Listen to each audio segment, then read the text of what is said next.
আসসালামু আলাইকুম গাইস, আপনারা সবাই কেমন আছেন? আশা করি ভালো আছেন। আমিও ভালো আছি। আজকে আপনাদের সামনে আমি আরেকটি রেসিপি নিয়ে হাজির হলাম। আশা করি আমার রেসিপিটি আপনাদের ভালো লাগবে।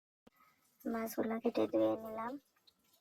এখন সয়াবিন তেল দিয়ে পেঁয়াজগুলো নাড়াচাড়া করছি। পেঁয়াজ যত বেশি লাল হবে, তরকারিটা কালার তত ভালো হবে, তরকারি খেতে স্বাদ হবে।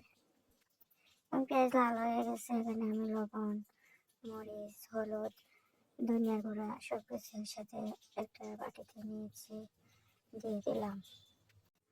সব গুঁড়া মশলা দেওয়ার পরে আমি এখানে একটু পানি দিয়ে দিলাম, দিয়ে এখন মশলাগুলো কষিয়ে নিব।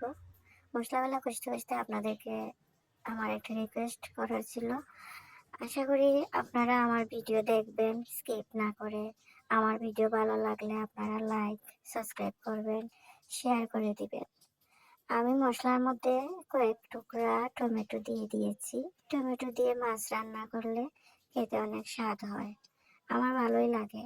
আপনারাও খেয়ে দেখবেন, আপনাদের ভালো লাগবে। আমার মশলাগুলো কষানো অলরেডি শেষ। এখন আমি এখানে কেটে ধুয়ে রাখা বড় মাছগুলা দিয়ে দিব। মাছ এখানে কি মাছ আছে আমি নাম বললাম না, আপনারা বলবেন ওই মাছটার নাম কি।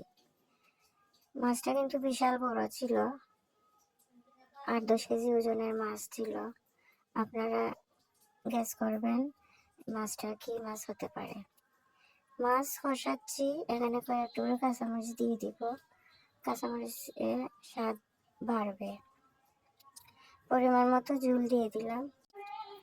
ঝোলটা মাঝামাঝি রাখবো, বেশি ঝোল দিলে মাছটা স্বাদ কমে যাবে, যেহেতু এটা বিশাল বড় মাছ ছিল, অনেকগুলো চর্বি ছিল মাছের মধ্যে, তাই ঝোল কম দিয়ে রান্না করবো আজকে। এতক্ষণে আপনাদের সাথে কথা বলতে বলতে আমার মাছ রান্না হয়েই গেছে, প্রায় শেষের দিকে। আমি এখানে দেশি ধনিয়া পাতা দিয়ে দিলাম। দেখেন আমার মাছের কালারটা কি সুন্দর হয়েছে। আমার রেসিপিটি ভালো লাগলে আপনারা পাশে থাকবেন। আল্লাহ হাফিজ।